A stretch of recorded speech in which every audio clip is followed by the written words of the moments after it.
of all, welcome to all the participants who are there on the call. My name is Shekhar. I handle the product management efforts for the Okitag platform.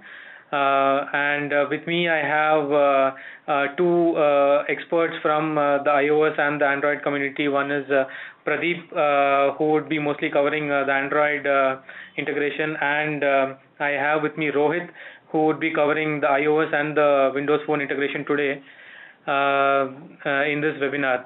So the agenda for today's webinar is essentially a brief recap of the Okitag APIs. This is where we left in the last webinar, and then we would Rohit and Pradeep would actually give a brief walkthrough of how to build the sample application, which is called OpenSnap. This is available on Okitag's website. And they will also talk a little more in depth about the code, so that in case any of you participants want to develop your own application, you could understand the nitty-gritties of integration a little better. Apart from that, there are one or two frequently asked questions which we will try to address. These are questions which we see coming from most of the participants time and again. So let's start with a brief recap of the Okitag APIs. This is a language agnostic platform which has its own authorization layer. You need to be a registered developer to use the Okitag platform. And the APIs are based on REST principles, meaning every unique resource has a unique ID, and you can actually access each resource using the standard HTTP verbs like get, post, delete, and all that. The APIs are basically categorized into two sets. One is called the Collections API, and the other is called the Story API. We'll take a slightly more detailed look at the APIs in the next slide, and I'll talk what each of those APIs do.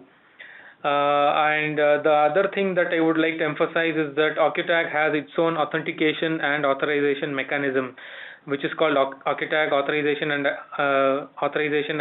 Authentication System. It's based on OAuth standards.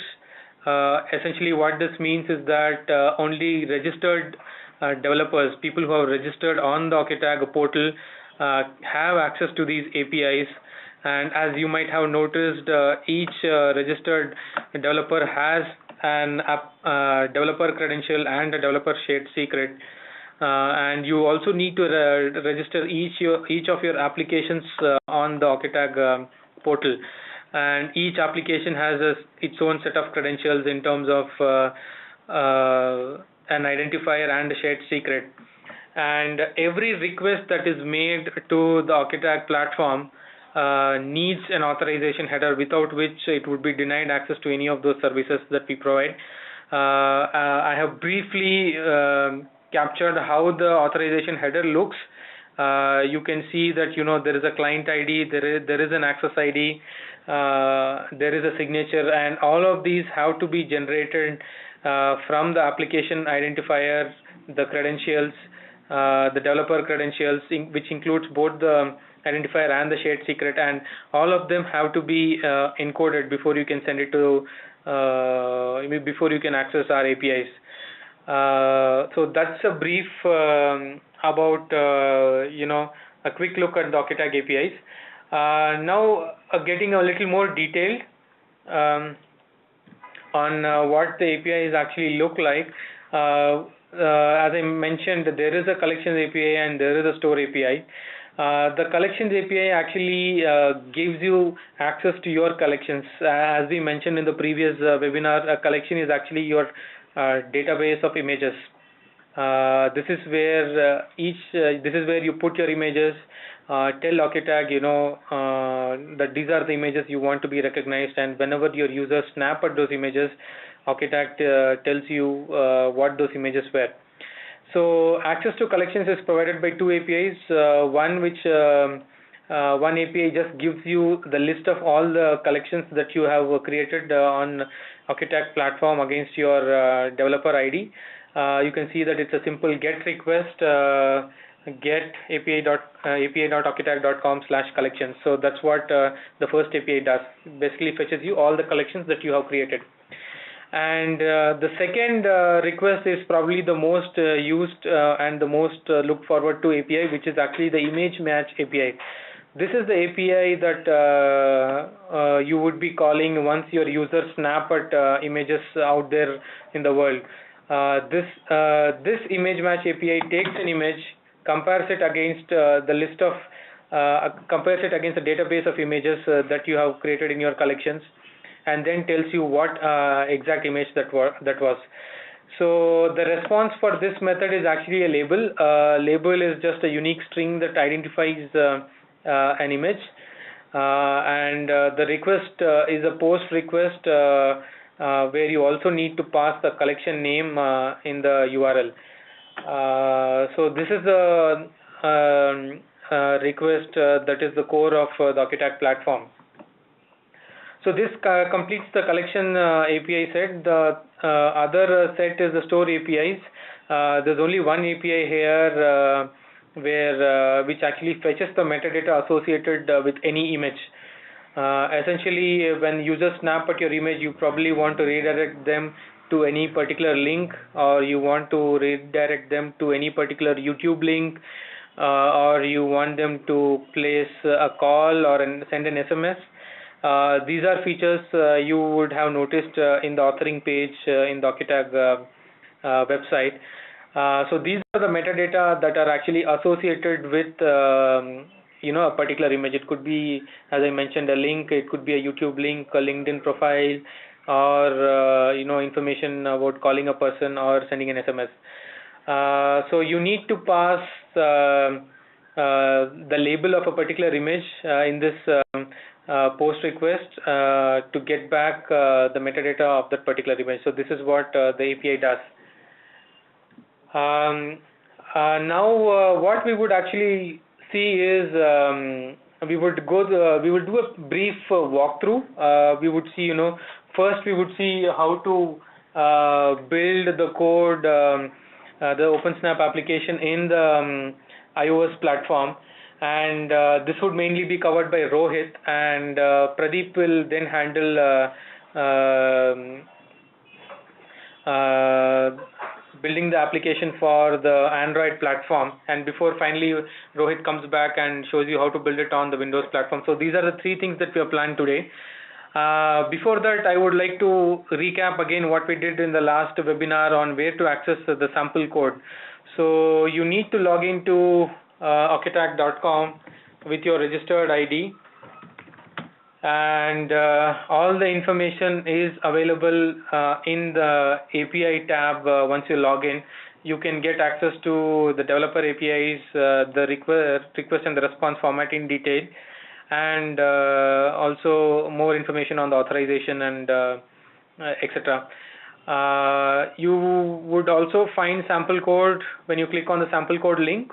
As you will notice, it's available. The sample code will actually give you a jump start into all the platforms that we see a lot of traction in, which is iOS, Android, and the Windows Phone. So this is where you find your sample code. I'm just recapping what we did last week. From here, Rohit would actually take over, and he would tell you how to build, what packages are there in the iOS download, sample code download, and how to build them.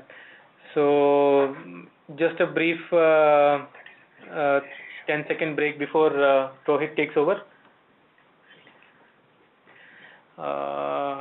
So we have a question: can we make apps for Windows or BlackBerry rather than Android? Yes, you are completely free to build it on whichever platform you want. As I mentioned in the beginning, this is a language agnostic platform.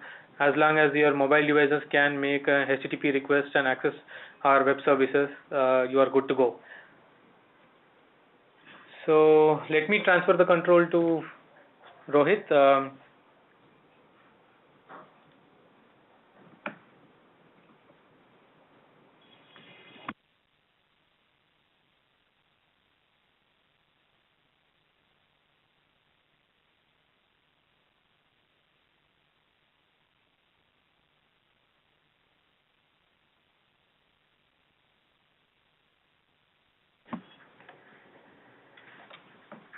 So good evening guys, this is Rohit. I'll be walking you through how to set up the iOS and the Windows Phone code. So now that Shekhar had given you a brief about the APIs and how to the authentication and all those things, we'll dive into the code right now, and at first I'll go to the iOS one. So you can download the code, sample code from the portal. You can go to the link below and for sample code. And when you go into the iOS page, you will find that there are two files that are available for download. One is the Okitag helper file, and another is the OpenSnap sample code itself. Okay, the Okitag helper file is what has the APIs. It is basically kind of an SDK which provides the APIs to connect to the Okitag service. So it has the authentication module, it has the interface to connect, it has the HTTP connection which makes the call to the server, and it provides an interface wherein you can easily integrate the code into your application with like just a few lines of code. So you can download the package, as I said, from the portal. I have already downloaded the code. Okay, I have already downloaded the code here. So let's dive into it. When you so you get two files, two folders basically. One is the Okitag helper for files, and the other one is the OpenSnap, which is the sample app. Now you can go ahead and double-click the OpenSnap Xcode project, and it will open the project in Xcode. So Xcode is what you will be using to build your iOS and Mac apps. So you will find that you will see a config.h file when you open the project. So here is the config.h file. It will have the placeholders for entering your keys. So these keys you will get when you register in the Okitag portal, and there are two sets of keys. One is the developer keys and the app keys. So you will need to get it from the portal. I'll just go get it from there. So you have to go to applications, and so these are the two sets of keys. Now I just copy developer identifier and paste it here, and I do so for the rest of the things. These help the client authorize itself.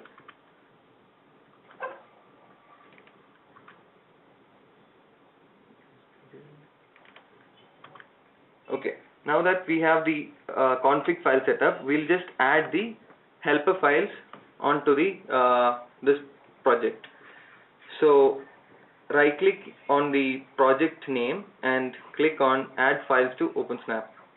So this will open up the Explorer, and you navigate to where you downloaded the helper file and select the Okitag helper folder and click on add. This will add a reference to that particular folder in your project. So you will have these all these files added automatically. I'll just brief you through what the files are in Okitag helper. So the auth folder, it contains the authentication scheme which is required for authenticating on the Okitag server. It follows the OAuth. So it follows a mechanism similar to OAuth, and if you can go through the code, you can implement it yourself if you want. And the HTTP connection has the code which will send your data to the Okitag server. This would be an asynchronous call in iOS, and it will run in the background without you having to provide a special thread. So now that we have included the package, it's running the Okitag's OpenSnap sample app is very simple. You can just select your device from the drop-down menu on top. So if you have an iOS device, you just select the device. Otherwise, you can run it on a simulator. Just click on either you can go to product build and it will product run, and it will automatically run on the simulator. One thing that you have to note is that since the apps use camera, it is not possible to run the whole code on the simulator, because it does not have the simulator does not support camera. So if you have a device, just connect it and run it, and it will run seamlessly without a problem. Okay, so this will show the the first screen that you see is your collections. If you have added a collection in your portal, it will show up here.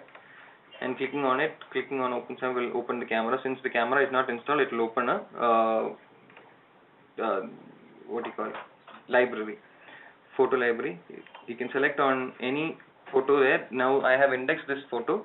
Now clicking on it will actually fetch the results for you. So I have not indexed this image, so it shows a no match found issue. Okay.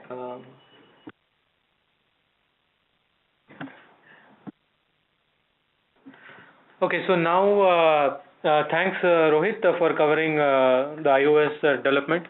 Now Pradeep will take over, and he would briefly explain how you can integrate in Android. So just a few minutes before we switch over.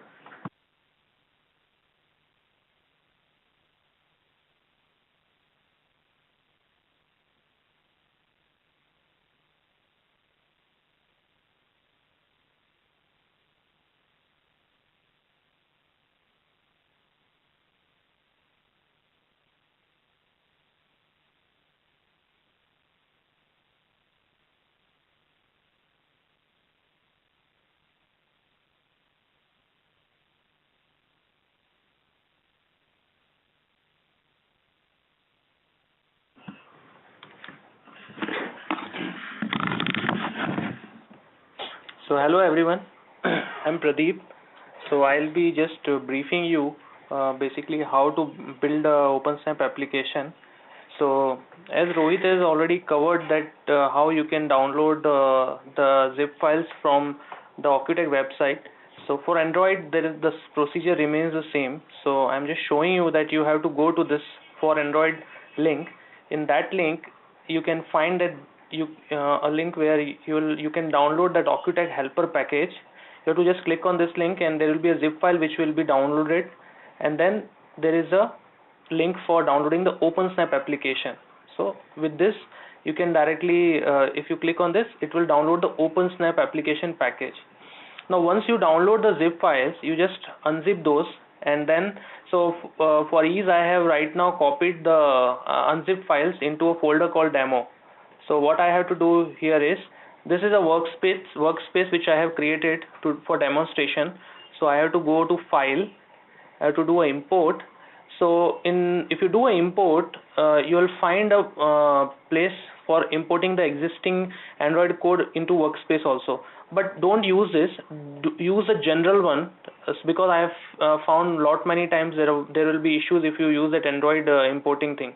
So you use a general package. So with the general, you can easily, when you press next, it will ask you where your packages are there. So it is basically asking the path of the zip files. So I have put it in a folder called demo. So here I have to just one by one, I have to just import both of the files, and you have to take care that both of the zips should be in one folder. Otherwise, you have to set the library path. So I'll suggest you keep both of these zip projects into the same workspace.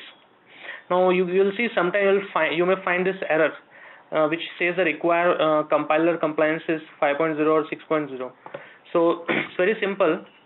You go to the package, right click on that, go to properties, go to Java compiler. Here you click on this, enable project specific setting, go to change the version to 1.6 and just apply and OK. So it will resolve that error. Similarly, you have to do the same steps for the OpenSnap application also. So if you see, we have two packages here. One is Occutech helper and the other one is OpenSnap. And how the link is set is, you can go to OpenSnap application, check for properties, go for Android, and here you will see that Occutech helper is referenced because we are using the same workspace. So for you, no additional step is required. If you just directly import the two packages, nothing else needs to be required. Now you have to just build the packages. So I'll recommend basically using a clean build, so that once first clean and build the Occutech helper, and then you can do the same for OpenSnap. So once you build it and basically you run it, you will find the APK which is installed on this. But I forgot one step, so I will try to cover that. Basically you have to paste the keys to make it work. So go to this applications, and here you will find the credentials, basically the sets of 4 keys. So you have to just copy paste these keys and put it in a file. In the OpenSnap project, you will have a folder called assets. In the assets, basically there will be a file called configuration.properties. So this is the config file where you set all the config parameters here, including the keys. So if you read the instruction, we have written carefully that please do not keep any space after the equal sign or even after the string. So there should not be any space. So I have just copied those credentials from the dev identifier credential from the website, and I'm putting it here, and I'm just removing the space if any. So the same needs to be done for all 4 sets of keys.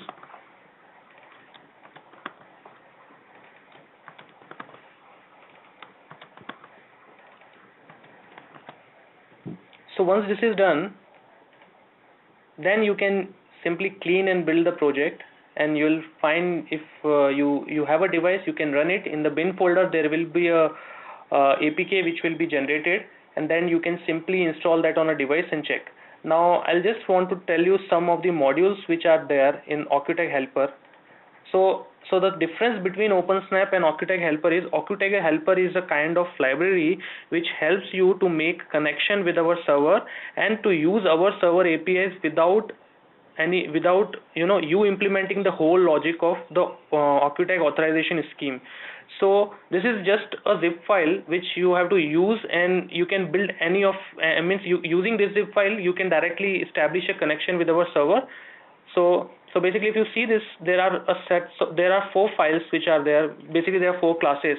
So this connection, HTTP connection, is nothing but it is useful in making a connection. Occutech API is a file which, like Shekhar has covered the 3 APIs. So get collection, send image for match, and retrieve metadata. So those 3 APIs are basically implemented here, so that if you call this API in your project, you can easily make a connection. So, and then there is a auth scheme. So we have a auth scheme where we have to do a lot of steps before we send the actual data. So this Occutech authorization scheme is implemented in this file, and then there is a Occutech response. It's just but it's nothing but just a response object which you will get. So if you want to use this particular Occutech helper in your application, so OpenSnap is an application which uses Occutech helper. So if you want to see how the connections are made, so this is a file which makes a get collection. So if you see here, I am basically, for getting a collection, I am doing this, I am just setting the keys. So here actually the calling is made to the Occutech helper. So I am basically setting the host name. So it's not required for you, because the host name is api.occutech.com, which is, if you carefully see, which is already there in the asset folder. So this is the host name. And then there are a developer identifier, app identifier, dev, shared secret, and app share. So these are sets of 4 keys which we have already pasted in configuration.property file. So these files, so these keys are getting picked from there, and then just make a call to Occutech.getCollection. So this is Occutech.getCollection is actually calling the method of Occutech helper. So with this, in similar fashion, basically you can see the request for basically sending a image for match. So here this is the actual call for sending an image for match. So you have to give the collection name, and you have to give a image and then the type of image. And similarly, for retrieving the metadata, you have to send the label. The label you will be getting basically once you make a call to send the image.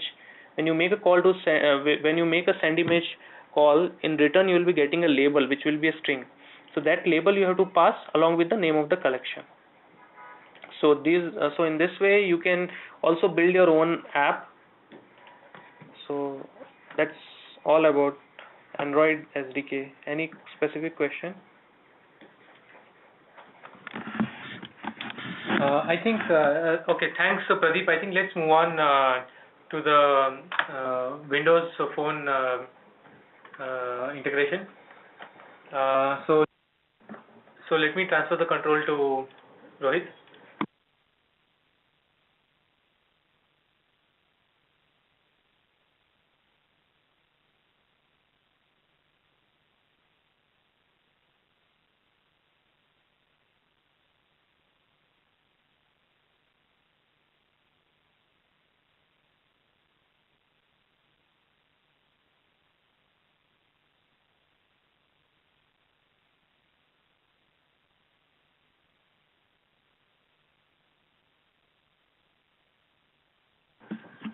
Yeah, Rohit, over to you.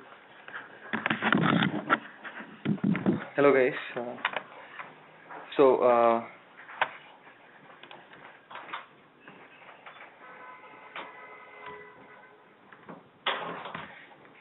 in a similar fashion, the Windows Phone sample actually it also has two files. One is the helper file and one is the sample app itself.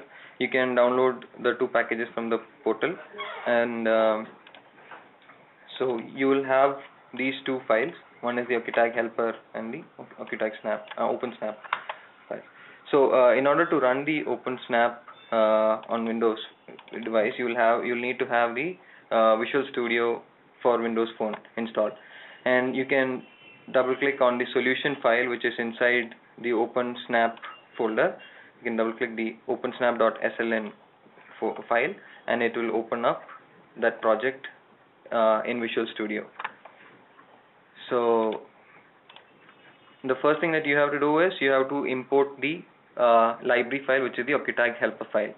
For that, you can right click on the solution and go to add existing project, and you navigate to where you downloaded the helper file, and you have to select the OkTag.cs project. So it will ask for a confirmation, and you put OK, and now you will see that OkTag helper file has been added. Now you actually need to have a reference to this project. Now you have just added it to the solution, you need to actually reference it. For that, right click on OpenSnap and click on add reference. Now it will open up a window. You have to go to solutions, and you will see that the OkTag, the project that you had added right now will be there. You click on it, make sure it has a check mark, and click on OK. Now I'll just brief you through what OkTag, the helper files are. So it has the OkTag API.cs file, which has the three API calls to the three methods three APIs that Shekhar was mentioning. One is the get collections, and it is a get call. Then is the get collections match, and then the get stores match. Get collections match is where you send the image out to the server and you get a label as a response, and get stores match is where you send the label to the server and you get the metadata for that particular image. I'll show you how it is implemented in OpenSnap. So if you go to collections.saml.cs, you will find that the get collection method is called like so. So I have defined the host, the dev ID, the dev secret, app ID, and the app secret. The call is just a couple of lines. So I initialize the OkTag API like so, which is a new OkTag API, host, dev ID, dev secret, app ID, and app secret, and then you have to provide a completion handler. This call is actually a asynchronous call, which once you call this API, the control will be transferred to this particular handler once the connection is complete. So you do a OkTag API dot collection get collections, and it will send to the server. And I have added the completion handler as OccuTag collections completed. So the control will come to this particular method, and here I'm just displaying the whole thing in a list. So similarly, if you look at homepage you have to go to results page.saml.cs, and you will find that the process image, in the process image method, I'm doing a image match collections match API, which is similar and just requires 2 lines of code. OccuTag API is equal to new OccuTag API. I'm just initializing the session, and then completion handler, which is OccuTag collections match completed. Once the connection is complete, the control will be transferred to this particular where you get the label. And once I get the label, I'm just calling the get metadata method, which will make the get stores API call and get you the particular data. So I'll just if you have to, for running the code, you have to go to config.res resource folder, and you have to actually do the same process as we done before. You have to copy and paste the keys, the app ID, app secret, and the dev IDs. So I'll just do that now. Go to applications, just copy dev ID. Make sure that you are providing it in the proper field, dev secret.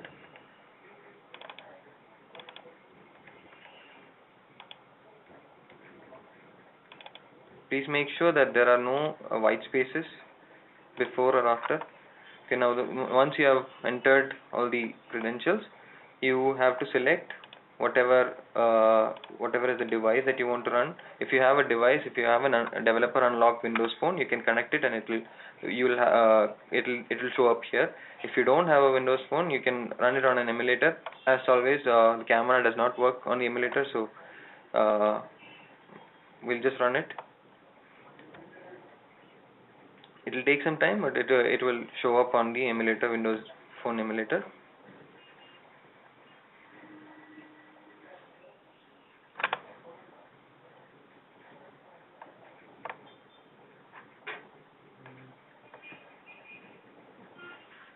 So yep, that is basically it. That is how you run the Windows sample app. Thank you. Thanks a lot, Rohit. So I'll take back the control of the screen now. So any questions you participants have, feel free to use the chat window there. Feel free to send me any messages that you have. We are almost nearing the end of the presentation, today's webinar. So I would again like to reiterate some of the resources that we have at your disposal that you can use. So the documentation, detailed documentation, is available on the website, on the OccuTag portal, and as we just saw from Rohit and Pradeep, where to access the sample code, so that is also available for you folks. And we also have uploaded tutorials on the OccuTag's YouTube channel, where you can see how to author images, how to create collections, etc. Some of the support forums that you're already aware of, apart from the Basecamp project, is the email IDs that you're seeing on your screen right now. Let me share my screen so that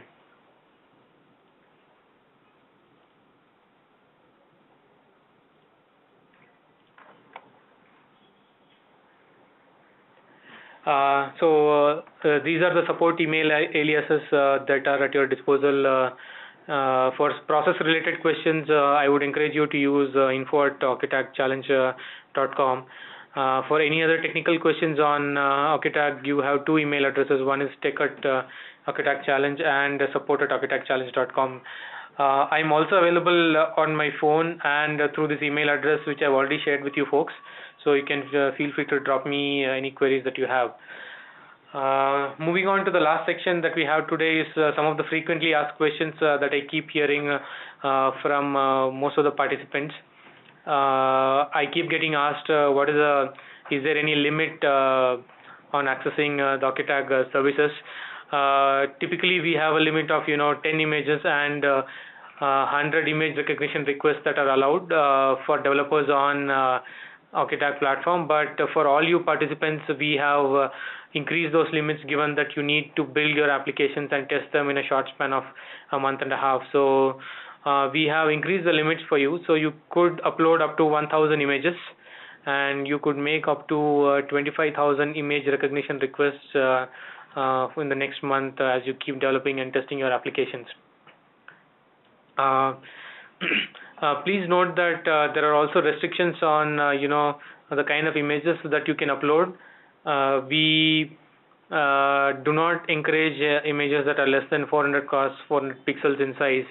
The quality of recognition keeps falling down below that. So any image that you plan to index, please make sure that it is above these minimum specifications in dimensions. Another question that I'm also asked is how many results that come back in the image recognition API call.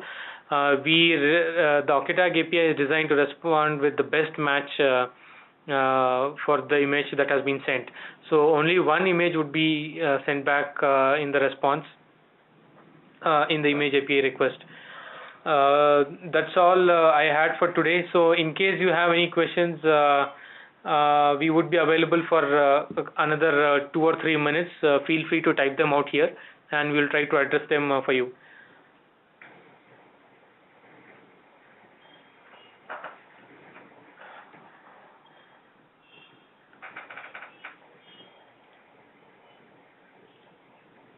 So I have one question from Kishore, who wants to know whether it is possible to use Unity 3D for this, and how using 3D content could be used in this application. There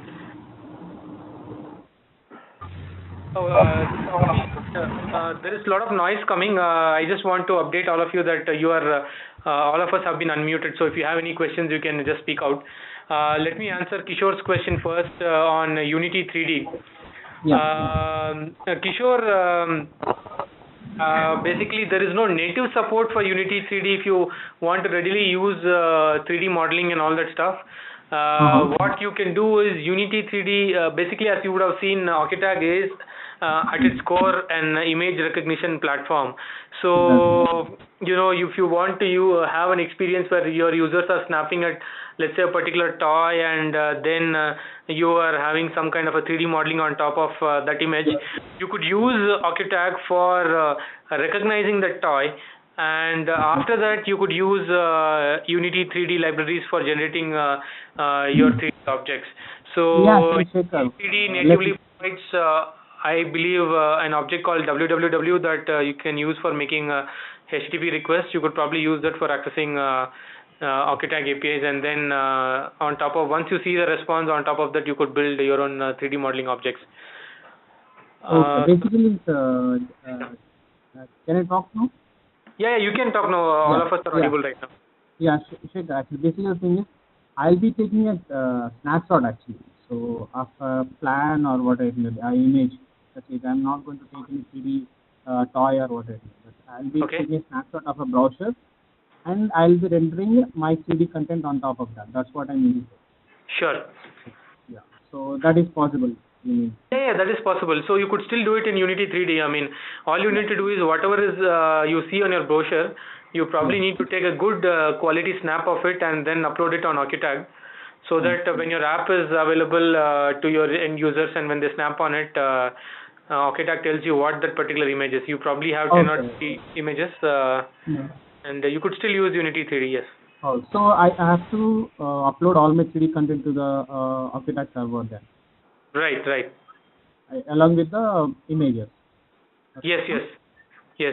So once the images get recognized, then it pulls down the 3D content from the server and it renders over there. That's it. Yeah, so OkayTag will actually pull down the images. Essentially, once you upload it, the rendering part can be done by Unity. That's what. Correct. Yeah. That's only the. this is going to recognize the image and it's going to give the data from the server to the Unity to render that. Right. That is for, yeah, that's it. That's what which I wanted actually. Okay.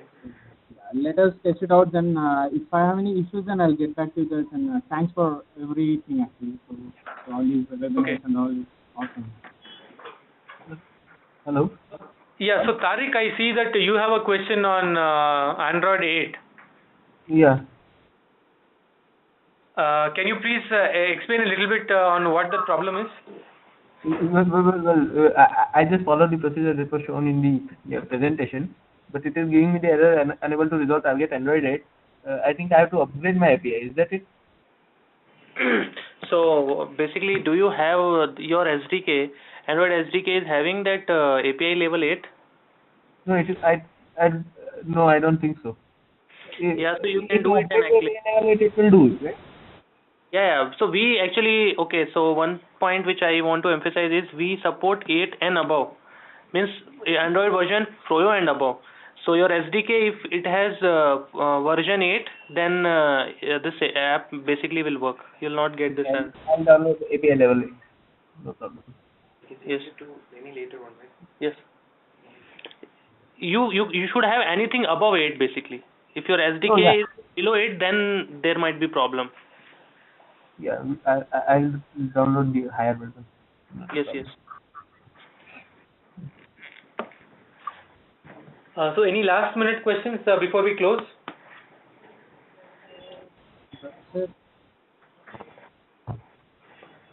Okay. Looks like there are no. Yeah. So somebody was talking? No. That's it, Shekhar. Thanks a lot for all this stuff. Yeah, okay. So that's all for today, folks. So we would again meet on the next webinar next week. So the details for the next webinar would be sent out and shared with you guys maybe by Monday or Tuesday. And see you then. So thanks for coming and all the best as you build your apps. Pleasure. Thanks for all the help. Thank you.